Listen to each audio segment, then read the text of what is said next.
Hello, everybody. Welcome back to the Basu and Godin Notebook, the edition of November 3rd, a day after the Canadiens suffered quite a loss in Arizona. Mm-hmm. What do you think, Arpit? Well, we should mention that we're both in Arizona. It's actually not too long after the game in Arizona. And in terms of an optic perfect storm, I think you and I mentioned on the podcast a little while ago how this game in particular was going to put the spotlight on Uri Slafkovsky. It was up to him to make it so that this was not a thing. He clearly hasn't done that. And the way the game turned out on Thursday night in Arizona only put more emphasis on it. Logan Cooley setting up the winning goal on the power play a night after he scored his first NHL goal. Uri Slafkovsky is now gone 25 straight NHL games. Well, I shouldn't say straight. 20 in his last 25 NHL games, he's produced one assist. Basically what Logan Cooley did on Thursday night. So, listen, we're gonna talk about this. I think this is gonna be part of a strong part of the episode. We wanted to take a look at the Canadiens after 10 games because this was not only Logan versus Cooley on Thursday night. This was the Canadiens' 10th game. They're still in a very good spot despite losing and despite a very, honestly, sloppy effort against Arizona. Are sitting at 5-3-2 after 10 games. I think no one really expected them to be that well. So we do want to look at that. But I do think, considering what just happened, we should talk about the Slafkovsky situation because it is probably the biggest focal point of these first 10 games, no matter how well the Canadiens have done.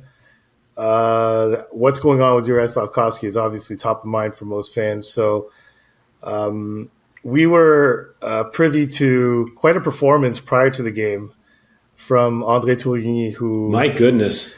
He was on fire. Well, he was on fire. Listen, André Tourigny knew exactly what the context was for some of the questions he was getting. Yeah. He's regularly on a few media outlets in Quebec. He knows what the discourse is in Quebec. He follows it. He was getting very general questions on development in the NHL and whether players are ready. And he knew, and he just fanned the fire of what's going on around Uri Slafkovsky right now with some of his comments. But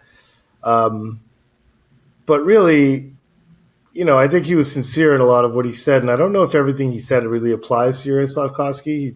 He was just being honest about how he feels about developing players in the NHL.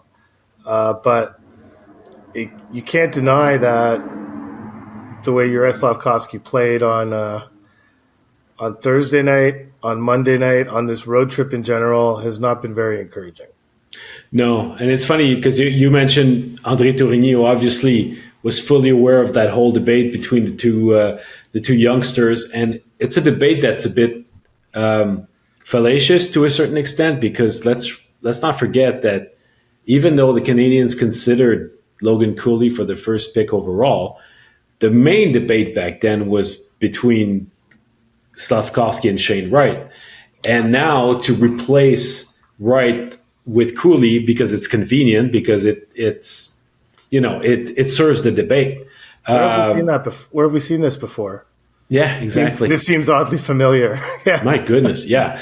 But anyway, that being said, Tourigny, as you said, knew fully well what he was asked about. And it's funny because in his answers, and there's one answer in particular where he was speaking in French in this long answer. And so he was talking about how you identify is a young player ready for the NHL or not.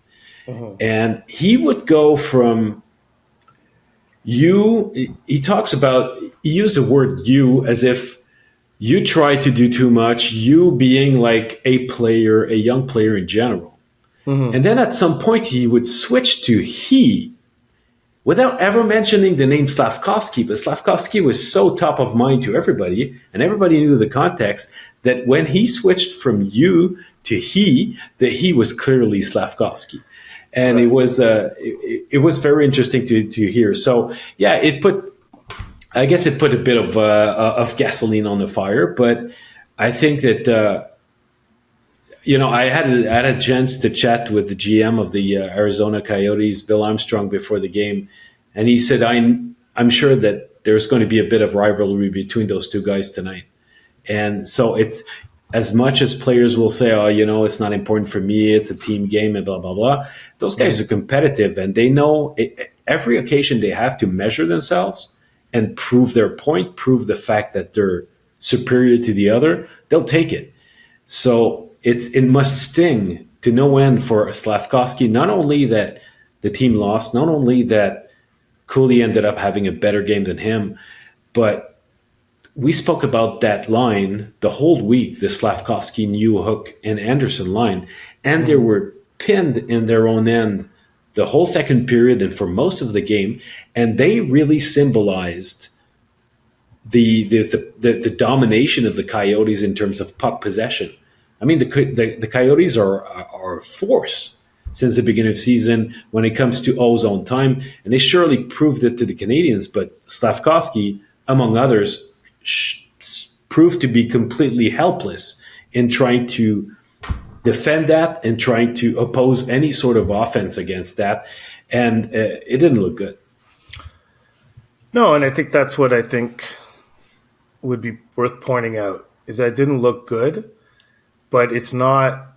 That shouldn't be the primary concern, And I think, listen, it's looking good or looking bad versus concretely making proper decisions for your young players is two different things. And listen, the Canadiens clearly don't care about optics because they chose Juraj Slafkovsky at the draft.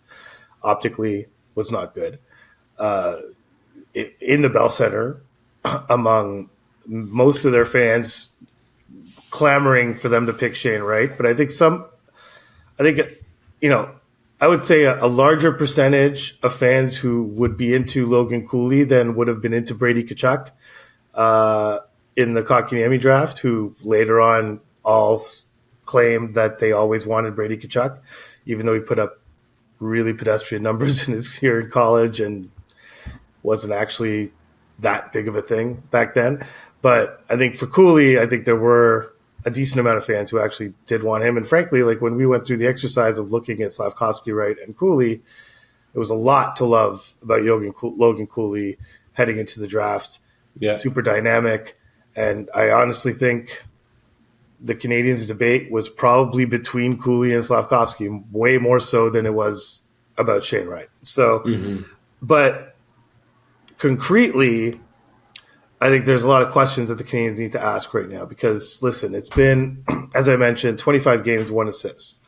Over the last 2 games, he's generated 1 shot attempt. That came on a power play in the first period on Thursday night, none in Vegas, when the Canadiens were producing shots and shot attempts by the bucket against that team. He's just not a presence right now, and I don't get the sense that the Canadiens are panicking, but there's definitely some internal debate on what's going on and at what point they need to step in and say, okay, enough's enough. Yeah. And I don't think they've reached that point yet, but Thursday night didn't help. This road trip hasn't helped. If it goes as badly for him in St. Louis, then I think some real discussions are going to be taking place internally among the Canadiens to decide what do we do here. Because there were moments last season where I think these discussions might have taken place as well. Mm-hmm. So you remember that Martin St. Louis, when it comes to any player on his team, any support players, let's say one guy who comes to mind is Jesse Ulonen. When he spoke about Ulonen trying to find him a spot on the PK, he said, I want to find roles for each of my players. Mm-hmm. What do you think is Slafkovsky's role on the team right now? Well, I think it's clearly defined. He's a top 6 forward. He's had first Doc, then Newhook. He's been tied to a top 6 center, a clear top 6 center. He's been given a role on the second power play unit. I I think he's done that with Juraj Slafkovsky. The thing that I didn't like about today, Martin, again, before the game, mentioned how I'm more concerned about his touches. I'm more concerned about where he goes on the ice, what he's been saying ad nauseum all season. Mm-hmm. But then when asked, to what extent does Slafkovsky buy that? To what extent does Slafkovsky see puck touches and where he goes on the ice as being more important than his production? Is he buying into that? His answer was, I think so. I'm pretty sure he does. To me, I think so and pretty sure it doesn't cut it in terms of what's going on with Juraj Slafkovsky. And listen, Martin St. Louis talks to Juraj Slafkovsky a lot. Yeah. And is really taken him as a personal project of his. I think that's pretty clear. I don't think Marty would ever put it that way, but talking to Slafkovsky, how often he talks to him, how often he does video with him, how often they have meetings, and how often he comes out of those meetings feeling really good about himself. It's clear that Martin St. Louis has decided to make that a personal project of his, that I'm going to take this kid. And, he won't come out and say that overtly, but I think you look back at last season and second guess some of the decisions he made with Slafkovsky, usage, who he was playing with, how often he played, and properly identifying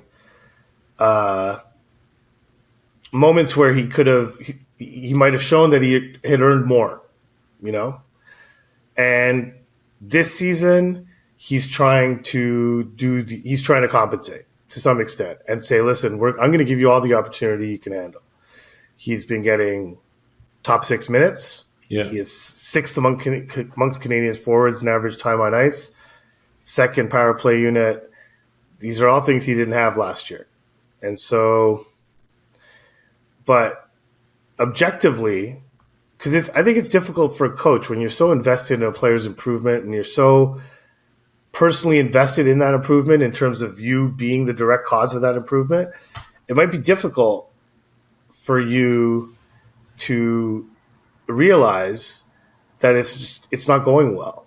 And you might want it so badly for it to go well that it's difficult to see how much a guy might be struggling inside. And so, one thing Turin's talked about was the impact of Logan Cooley's first goal, which he scored one night earlier in Anaheim, and how as an offensive player, you want to produce offense. It was starting to weigh on him that he hadn't scored.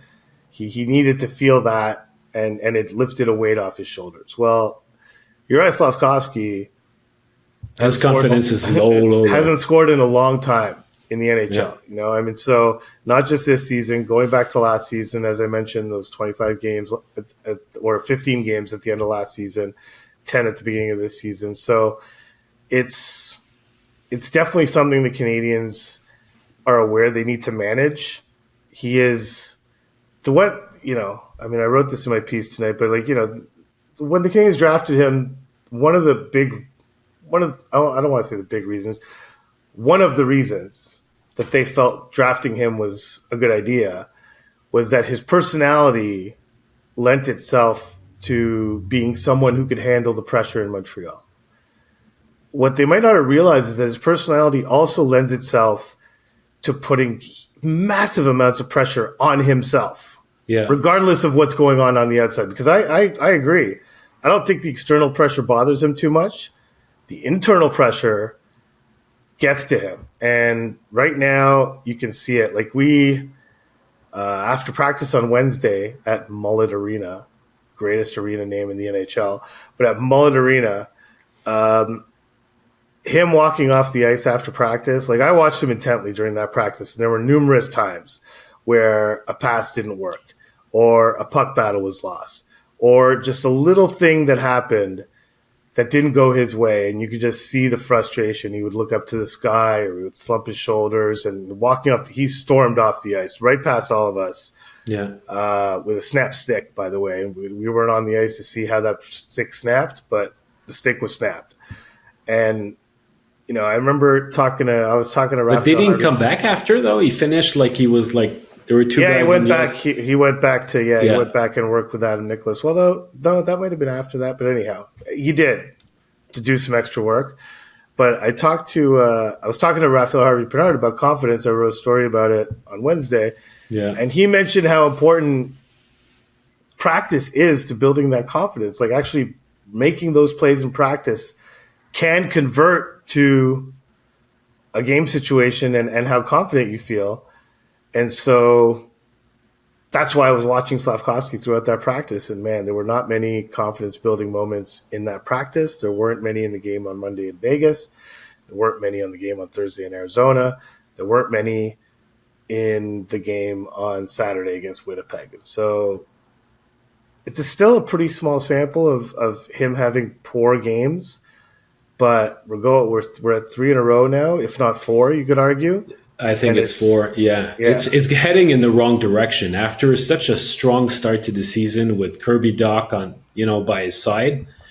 If we steer this back to the idea that we wanted to take a look at the first 10 games of the season. Kent Hughes wanted to make this season a season of individual progression for his key players, for his future core. And after 10 games, well, that progression is not where the Canadians want it to be. And as you pointed out, it's not as if they were not giving him any opportunity to blossom. But all that potential is still there. I mean, the guy is still has an impressive frame. He still has a skating ability that I think eludes a lot of people because he's an explosive skater and can reach. He doesn't. I mean, he follows easily Newhook and Anderson in terms of speed. He's not slow compared to them. He follows them. I think that he's a guy that's got excellent hands, and when he figures out how to give himself some time and space, he's going to be able to use them a bit better. But all that has to come together through heightened confidence and not being so nervous on the ice. And that's where I think that apart from all the theoretical aspects of the game, all the teachings and whatnot, it's the confidence aspect that they need to work on the most with Slafkovsky. And if it means eventually that he might be sent down to Laval to work on it, so be it. But I think that as long as he doesn't find that confidence back, I mean, all the tools that he's got that have not disappeared in thin air, he won't be able to capitalize on them. Yeah, and I think as opposed to before, I do think the AHL is on the Canadians' radar with him. It's not outside the realm of possibility. It's not. I don't think they feel as fervently as they did maybe a year ago that there's nothing for him to really learn in the AHL, and that it might be a detriment, And so I think that's debatable. My only take on the possibility of the AHL is it's not a guaranteed solution to anything. I mean, it's not. Yes, it's a lesser league, but it presents its own unique challenges that are not common to the NHL. It does not teach you to play at NHL pace. Yeah, you could go down thinking that you're going to build your confidence because you're going to score more, you're going to touch the puck more, you're going to be more involved in the offense. But the flip side of that is, what if that doesn't happen? What happens to your confidence then? There's a lot of pros and cons with Laval. I think the pros being that you will get every opportunity to succeed. Yeah, but look, at the same time, a guy who's been lacking confidence, like Yoel Armia, has gone down and produced instantly. If you are an NHL player and you go down to a lesser league, different. Well, no, it's an established NHL player who's a veteran. I mean, it's a bit of a different situation. It's someone who can adapt to, whose talent allows him to adapt to not only his talent, but his NHL experience allows him to adapt to what is by many players been said, less structure, a less predictable style of play in the AHL. it's not for everyone, and Army is the thing with Slafkovsky, like, what he needs to work on, and maybe the HL will be good for him for this, is, winning battles, being big, like just learn how to effectively be big. He doesn't really use his size, doesn't finish many hits on the forecheck, can battle in front of the net pretty well, and engages with NHL defensemen pretty well in front of the net, but really his wall play could use some work. And maybe you can get that in the AHL, but I don't think the Canadiens are there yet. I think they look at. Listen, I mean, the loss of Doc really changed how they thought, and I think even Marty thought they were going to develop Slafkovsky. Listen, let's put him with our best play driving center, our best transition guy, a guy who shares a similar size, and let's build that chemistry, and let's have these two guys play all year, and perhaps for years to come. Like, who knows? And Doc goes down.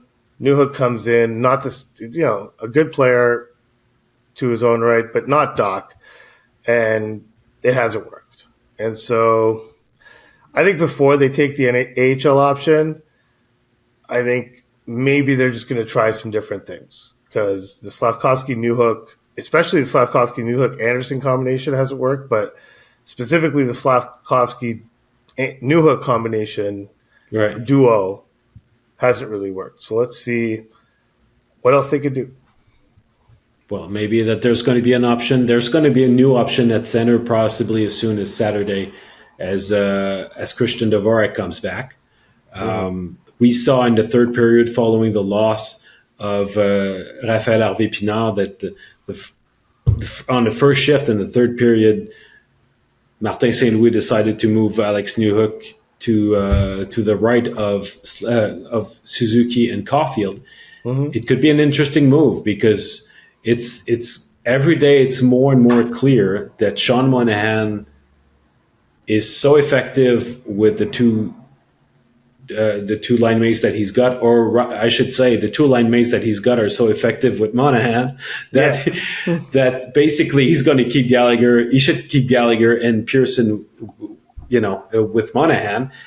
And so if he looks for another option on the first line, well, it could be two guys. It could be Dvorak, who has played some wing here in Arizona, or it could be Newhook, because at some point, you still need a left. In both of these cases, you need a left shot to complement the fact that Suzuki and Caufield are both righties. You need a left shot option at the face-off circle. Having a guy who's a natural center also is a nice commodity to have. Yes. So and also you have to figure out how to compensate for the fact that Newhook, Anderson, and Slafkovsky together, well, it hasn't worked. So you'll have to mix it up a bit. Yeah. And it was interesting seeing Dvorak rotating in on that line, taking rotations with mainly Harvey-Pinard. And so oftentimes in that one drill where they ran lines, it was Dvorak, Suzuki, Caufield. That was on Wednesday. We'll see what happens on practice on Friday in St. Louis. And I doubt actually they're going to show us a whole lot. So we'll see what happens Saturday in the game. When November 4th finally arrives, Christian Dvorak is finally healthy. God bless him. He's healthy again. And what an ordeal he's gone through over the last month getting healthy, but he's arrived at this date where his health is no longer in question. So I'm very relieved not to be so concerned about Christian Dvorak anymore. But he's back. He's back and healthy and eligible to play. We'll see if he does actually. I think the one thing, it's funny that they're in St. Louis, because last season when they were in St. Louis, I floated the idea to Marty. It was like, have you considered trying Slafkovsky on that line with Suzuki and Caufield?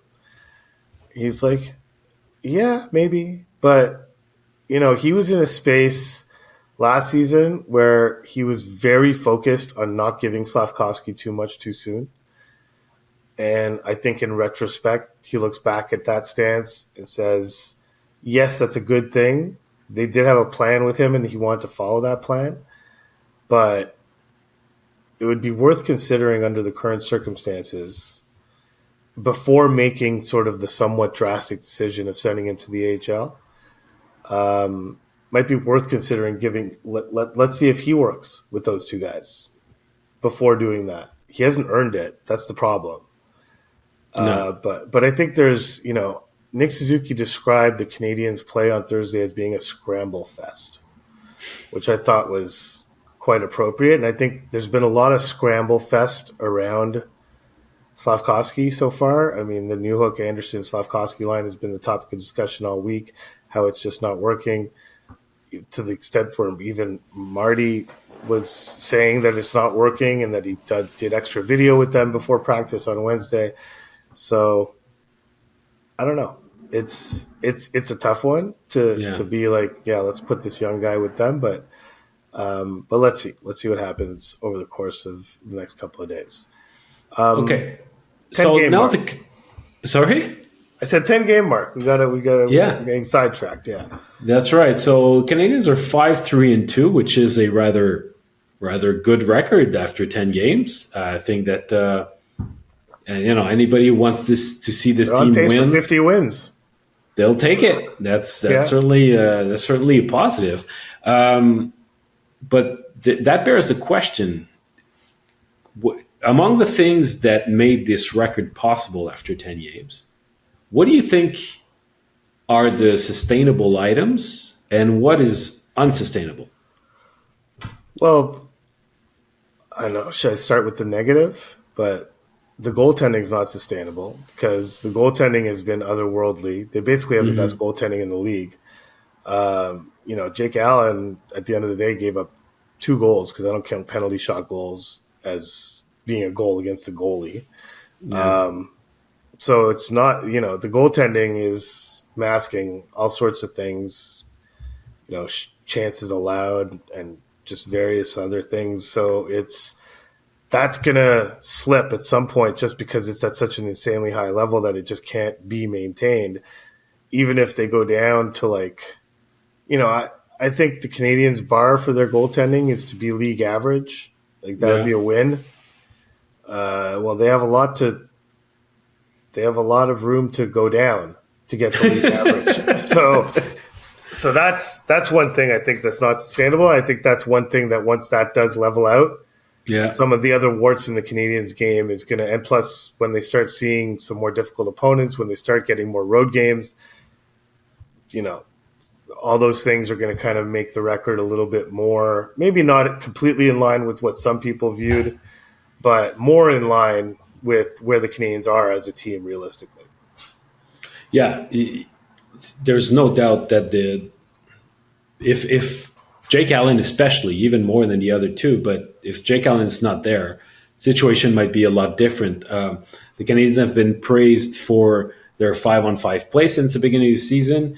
Martin St. Louis says that he's been very happy with the communication in their defensive zone.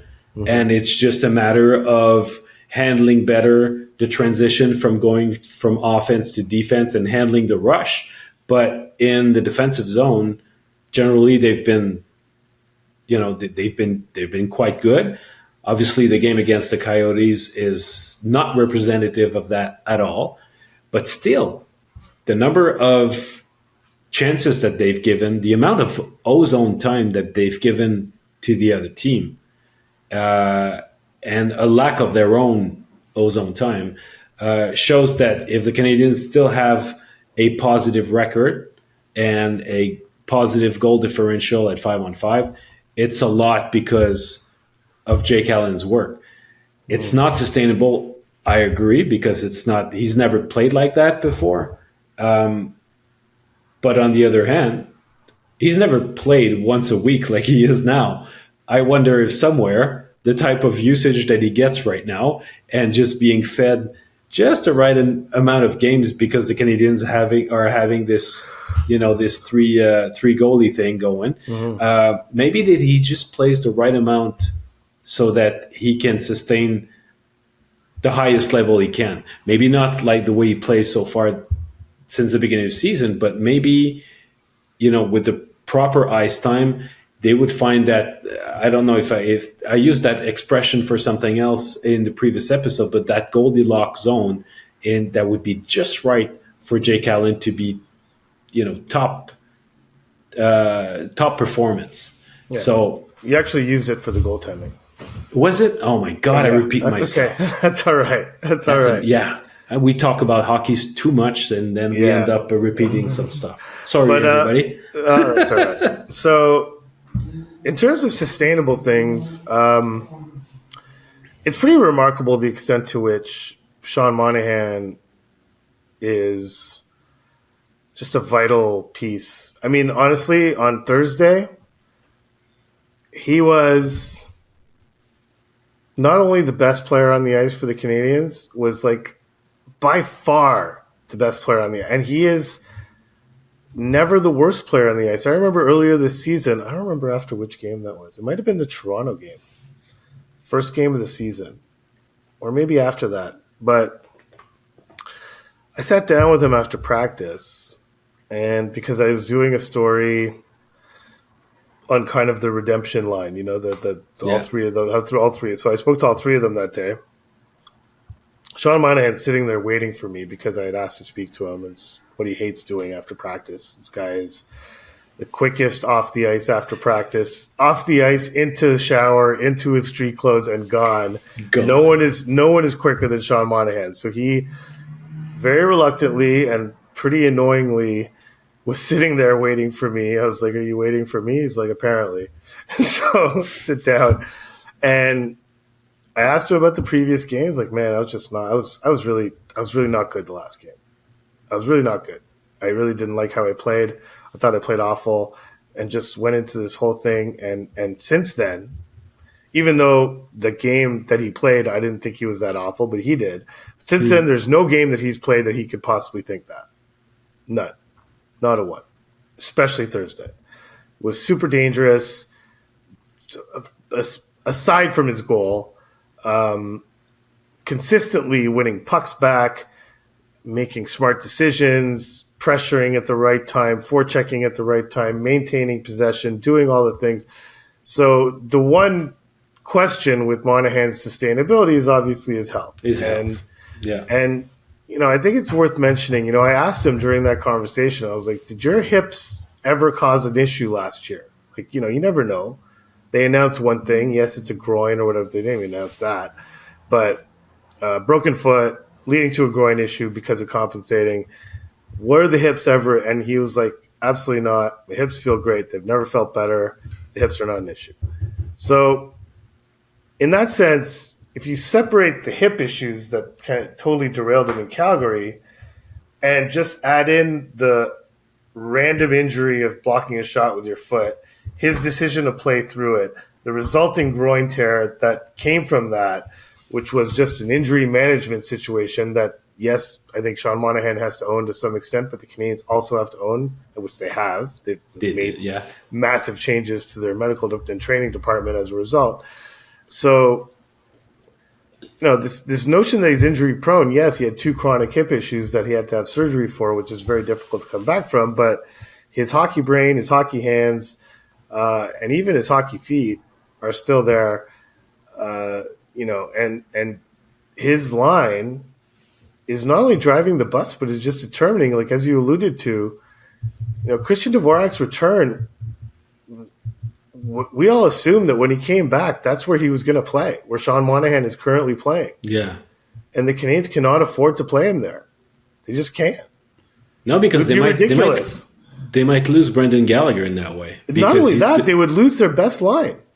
Yeah. Let's be honest. Their most consistent, defensively responsible, and offensively threatening line has been the Sean Monahan line. And I don't think it's sustainable, the amount of goals he's scored. I don't think it's sustainable that they haven't given up a goal at 5-on-5. Obviously they're going to do that at some point. But what might be sustainable is that they will continue to be a very effective third line for this team. And they might be used at the second line as soon as Saturday. At some point in terms of usage, it might change a bit. Well, Monahan himself, in terms of usage, is a full-on top six forward. He's in the top six because he plays on the penalty kill, he plays on the power play. So you put his time on ice in all situations, and he's a top six forward. But I agree that it could become the second line because the Dvorak thing. There's so many options. Let's say you put Dvorak on the wing, then you have like at least a lefty guy who's good on faceoffs to help Suzuki. Would allow Marty to put them out in different situations, more D zone faceoffs, and just get them more ice time.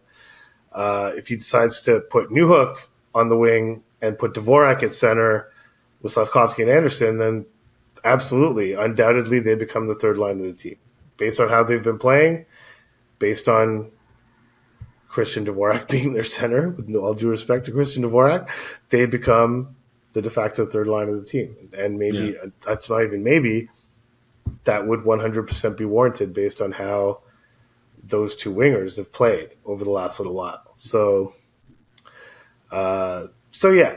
But I do think, barring injury, that Pearson, Monahan, Gallagher line is a sustainable element of this team that could, in the case of Pearson and Monahan, lead to not a massive bounty, but a bounty of assets at the trade deadline if this continues, which is good news for the Canadiens. Well, let's not forget that Sean Monahan, before he had those hip issues, was a star player in the league. And he's not even 30 yet. And if he's back healthy, there's no reason why he would not go back to that elite, that star status. I mean, right now, he's far and beyond any of his teammates in terms of the amount of high danger shots he's taken, whether it's on the power play or 5-on-5, both situations. But he seems to be finding the open space, finding finding the inner slot on a consistent basis. And it's no surprise that he leads the team with 6 goals because he's getting to those places and he takes the time. His timing is always the right one. The little sidestep that delays the play, just a little smart move, little curve to the center. He's always where he always goes where he needs to go, and he goes where the game tells him to go. Exactly. Exactly. I mean, right now another Martyism. He's the poster boy of how Marty wants his team to play right now. Yeah. Yes, he is, absolutely. And so another sustainability thing. So we're at 10 games. Nick Suzuki has 8 points. Cole Caufield has 10. So Cole Caufield's at a point a game. It's easy math at 10 games. Nick Suzuki's at 0.8.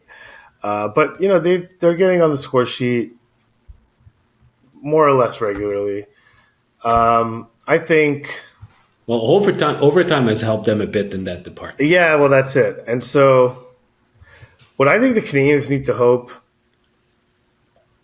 is not trend-worthy. Is that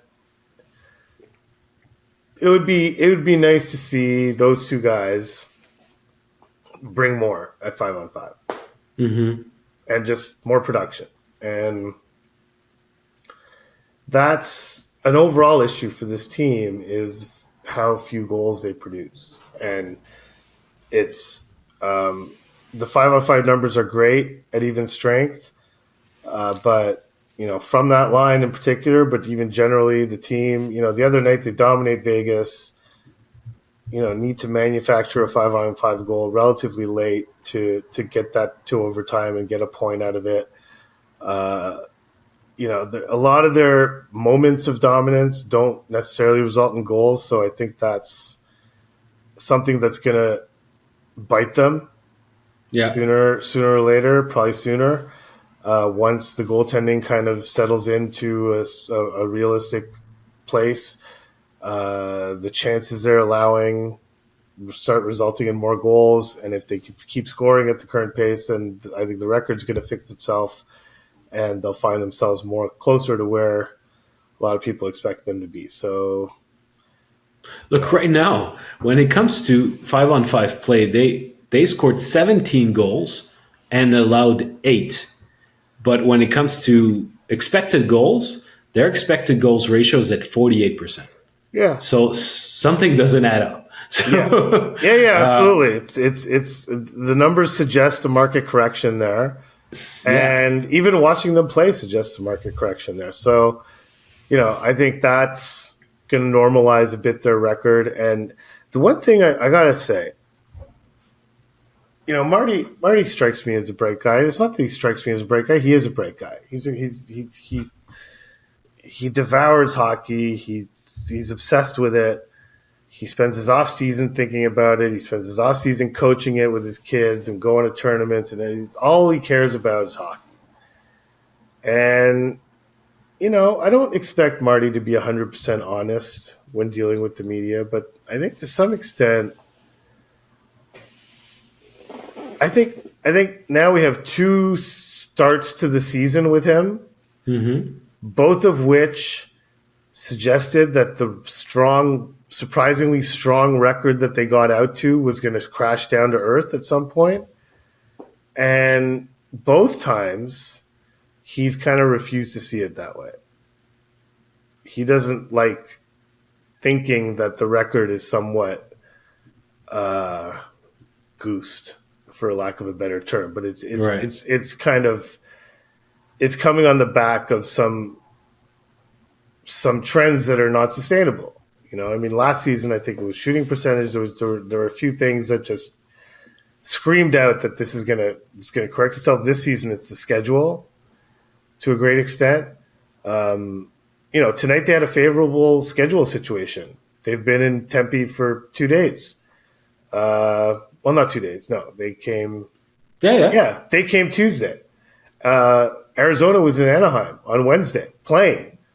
Had to fly home. Of course, it was their third game in 4 nights. Exactly. So the advantage was to the Canadians, and they laid a total egg. And they've had a few schedule advantages thus far, not to mention 4 games over the first 2 weeks of the season, not to mention 6 of their first 10 at home, not to mention playing, not exactly the creme de la creme of the league, Vegas notwithstanding.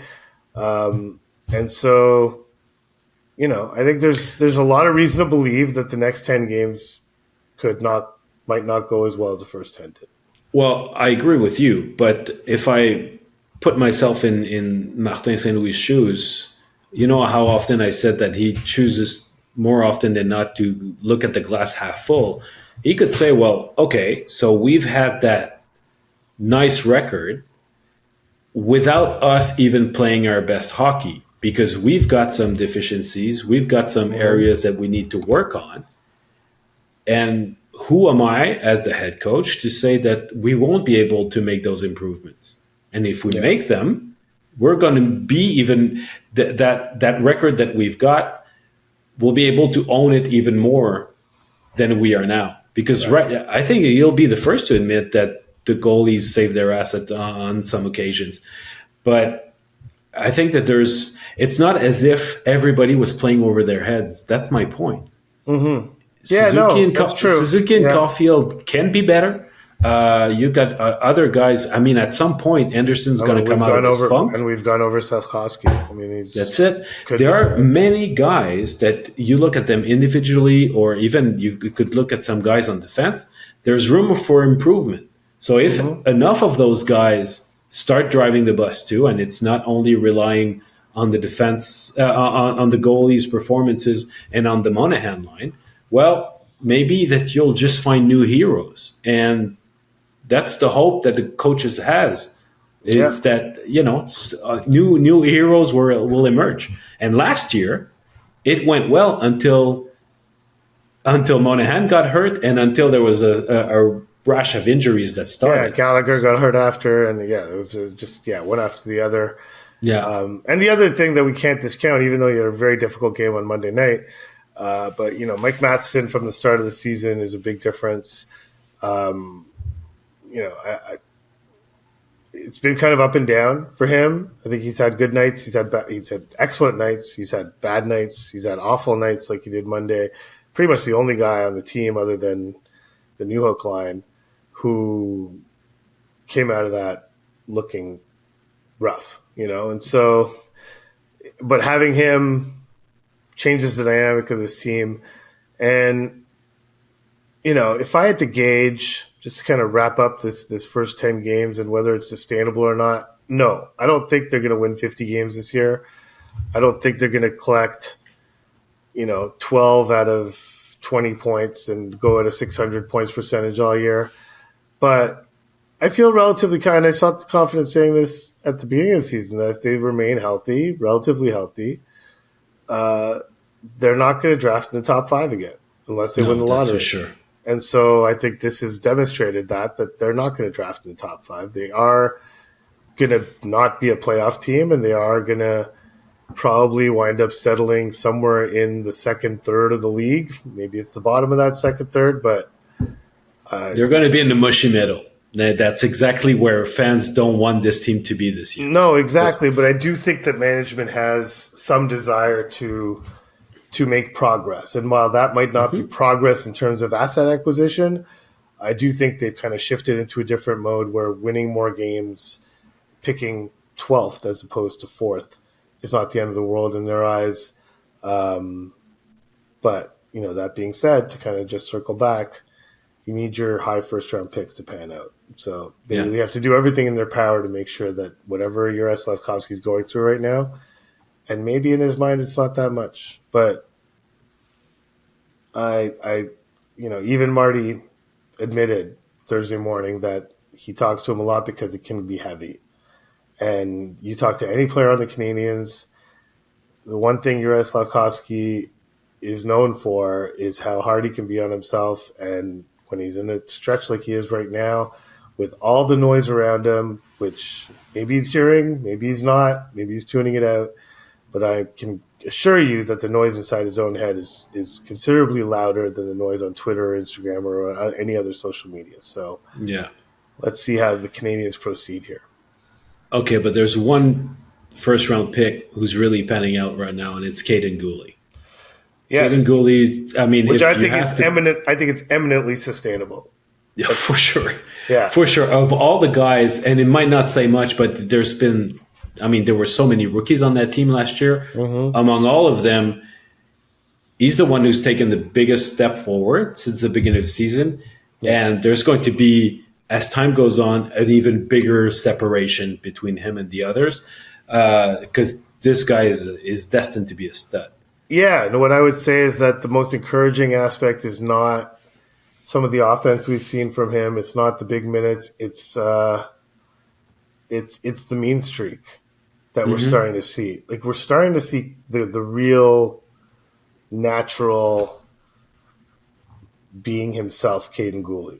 And when he finishes a hit now, there's always a little extra, like a chuck to the ground or like a really hard shoulder into a questionable area of the body, like near the chin or whatever. And this is how he played in junior. Like, once he got fully comfortable and once he got fully attuned with his environment, he just started punishing people. And he's not quite there yet at the NHL level, but the confidence is flowing so much from the other areas of the game that we're starting to see glimpses of it more often than we did from him as a rookie. And when he gets that part down and starts destroying guys in open ice hits and what have you, catching guys as he calls it, then you're going to see the full and complete version of Caden Guhle. And as it stands now, impeccable defensively, using his skating to his full potential, rangy, just a real difference maker defensively. Yeah. And then we'll start to see, Arbor Jackai will not be the only guy punishing people for getting too close to him. Like, I think Caden Guhle's on the verge of being that. Yeah. He was he was pinned in his own end a lot because it seemed to be on the ice always at the same time than the new hook line tonight. So he and Barron. And also same time as the Keller line. I actually didn't check. My God. Yeah, no, for sure. The Keller line was that Clayton Keller line was just having their way with whoever was on the ice against them all night. Yeah. So for sure. Yeah. For sure. But if you look at the bigger picture and not just the Arizona game, there's no doubt that Guhle is a bright point for this team so far. So that's exciting. Yeah, no, it's actually quite excellent for them. So it's so that that kind of, I think for us, sums up how we feel. Yeah, he did actually play against the counter line most often, so that kind of explains things. So we want to. It's obviously it's actually extremely late at night in Arizona. I have a flight very soon to St. Louis. Marc Antoine has a flight very soon to Montreal. Yeah. So we want to wrap up with our Friday prospect segment, and this week we've decided to focus a little bit on Luke Tuch, who is the I guess lesser buzzed BU Terrier for Canadians fans. Obviously everyone's focused on Lane Hudson, but the guy riding shotgun with Macklin Celebrini, who is absolutely torching the NCAA for Boston University. The guy in his wing is Luke Tuch. And Luke Tuch is in his senior year at Boston University, has not obviously signed a contract with the Canadians because he's still playing in the NCAA. I had a chance. I talked to him about this way back in July in development camp. Okay. And two things struck me. A, he was looking at this season coming up as an opportunity to prove himself to the Canadians and not necessarily prove himself to the rest of the NHL and get himself to unrestricted free agency. The Canadians have to sign to a contract by August 15th, 2024. If they don't, Luke Tuch can then offer his services to any team he wants. And there were oddly two rival media organizations who went to Boston on the same weekend. We had Kevin Dubé from the Journal du Québec and Journal de Montréal from Québécois, Stéphane Lehoux from RDS. Both of them were in Boston. And Luke mentioned to Stéphane that how badly he wants to sign with Montreal. Yeah. The Canadians management, I believe Ken Hughes has known the Tuch family for quite some time, just because of his involvement in the minor hockey circles in the New England area. Even though the Tuch family is not from New England, but he's known them for a long time. His son, Jack Hughes, plays for BU. Actually, plays on the second line behind Luke Tuch on the depth chart. Yeah, he left Northeastern to go to join Boston University. Absolutely. Right. So that's another kind of in that management has with Luke Tuch, and he's been flourishing. And I think the one thing is, the Canadians wanted to see him be a dominant version of himself. They didn't simply want to sign him because he's big and strong and is sort of like a wall player, sort of the type of guy they don't have a lot in their pipeline, which was part of the reason they drafted Uri Slafkovsky, but it's something they appreciate as an organization, and it's something Luke Tuch can provide.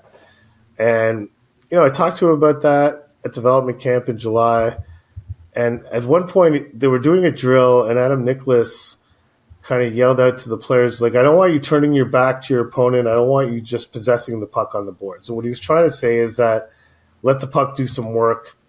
Don't stick it on the boards. Move it around. Get it moving. And so I asked him, I was like, well, when you heard that, were you just kind of like, you're taking my bread and butter away. Like, what the hell are you doing? Like, that's what I do. And he agreed, but he also said there's a time and place for that, and I need to be able to do both. And I need to identify when it's a good time to shield the puck and protect it and maintain possession, and when it's a good time to move it.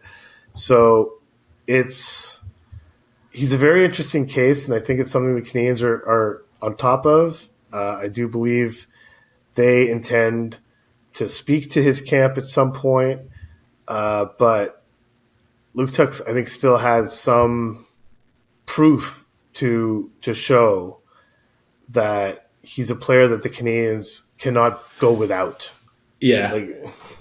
Because when you say he's an interesting case, to me, what I find interesting is in terms of figuring him out, you have to be able to discard to a certain extent the point inflation that will come with playing on the Macklin-Celebrini line.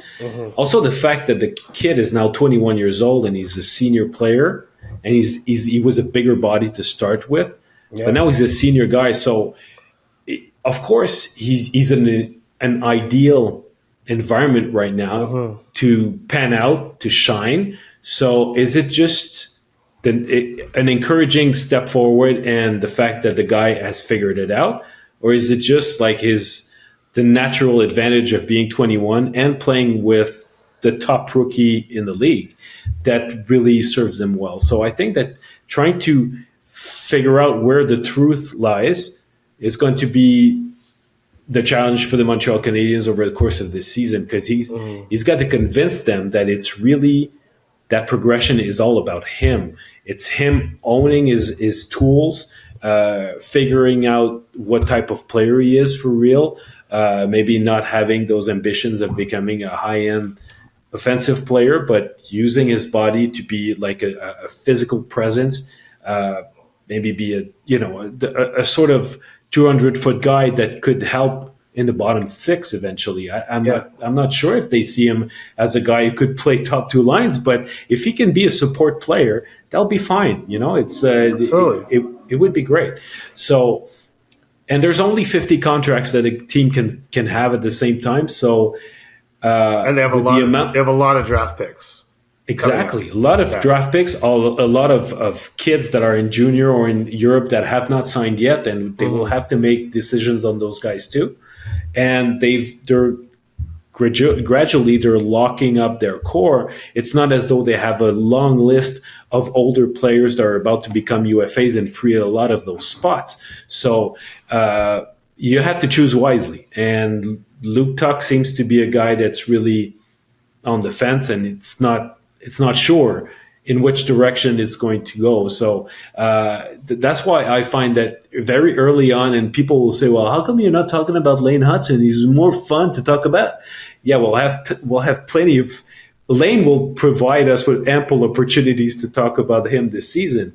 But if you look at a second-tier prospect, but a guy who's got a lot on the line right now, I think that Luke Tuch is an interesting case study in that sense. Well, he is, and the one thing, and I guess we could end it on this, but I mean, I think the one thing that's influencing the Canadiens, there's two things about Luke Tuch. First off, the fact that he went to the World Championships last year with Lane Hutson, but played for David Quinn at the World Championships and got a lot of feedback from him in terms of how his game would translate to the pro level.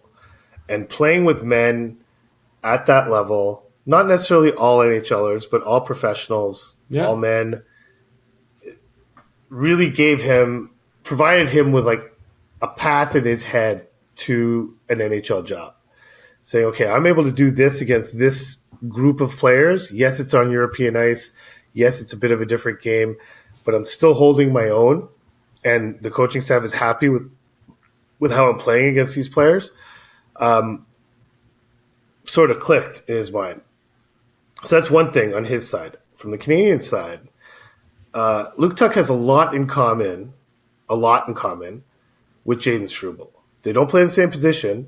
They were drafted by the previous administration. They were drafted in the second round, and they were drafted for their physical gifts and being physical players. And Jayden Struble did not light the world on fire at Northeastern. He was fine. He was a good player, but he wasn't. He plateaued, actually. Yeah, he wasn't. He did not seem to be progressing at the pace that they would have. That the Bergevin administration anticipated when they drafted him in the second round.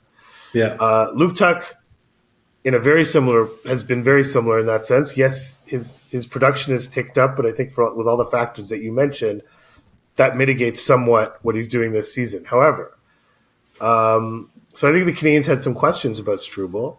Obviously, Ken Hughes was intimately familiar with Struble just from his knowing that area, Boston, Northeastern, everything. Struble's doing really well in Laval. He's been one of their best defensemen. I mean, he's really thriving in a pro environment. And while they play different positions, I do think the Canadiens can look at Tuch as being a guy who would be better suited to playing in a professional environment, whose game is not well suited to the NCAA. Yeah. And I think they're realizing now that was Struble. Struble was a guy who, and maybe staying 4 years in college ultimately wasn't the best thing for him. Maybe they should have got him into a pro environment sooner. And in Tuch's case, if he continues the way he's playing, I think there'll be a door open for him to enter the organization at the end of the season. Maybe it'll be in the AHL. Actually, in all likelihood, it probably would be.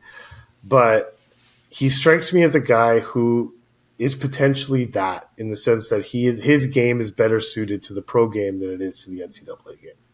And let's not forget that one of the guys who knows him the best, the guy who coached him in his first 2 years at BU, is Albie O'Connell, and who's a scout for the Montreal Canadiens now. So he's not a scout he's actually not a scout for the Montreal Canadiens anymore. He left the organization. He left the organization? Yes, he did. He took a coaching job. No way. Actually, yeah. I was not aware of that. Yeah, sorry. That was that crossed my desk a little while ago, but yeah, he left the organization, and actually I think the organization's a little upset about it, but he wanted a bit of more of a stable life and job, and so he took a coaching job. I can't remember where, but it's not as if they don't talk to him anymore. Just because he doesn't scout for the Canadiens doesn't mean he's not in their orbit. So right. That's still a good point, but yeah, he doesn't actually. Well, it's not as good a point then. Well, good on him, Albie. Good on you. Way to go. Absolutely. All right, let's wrap this up. I hope you enjoyed this episode, everybody. We'll be back on Monday. The Canadiens will be back at home on Monday. They're going to play actually 3 division rivals next week. Mm-hmm. And we're going to have our Monday mailbag. So don't hesitate to send us your questions either on Twitter at Basu and Godin, or by email. You can write to us at basuandgodin@gmail.com. And as usual, you can listen to us, obviously, on Apple Podcasts, on Google Podcasts, on Spotify, on Amazon, and obviously you can also watch our podcast on YouTube. So wherever and whenever, that's the beauty of it. So thanks a lot, Arpin. Enjoy your 90 minutes of sleep before you go on. I got to get to St. Louis in time for this Canadiens practice, which 90 minutes might be a bit much, but yeah, I'll get a bit of sleep, and I'll fall back asleep on the plane and be fresh, bushy-eyed, and ready to cover this team at practice on Friday in St. Louis. But we will talk to all of you on Monday when I am back in Montreal, and we have another game under our belt as the Canadiens play the Blues on Saturday. Bye-bye, everybody.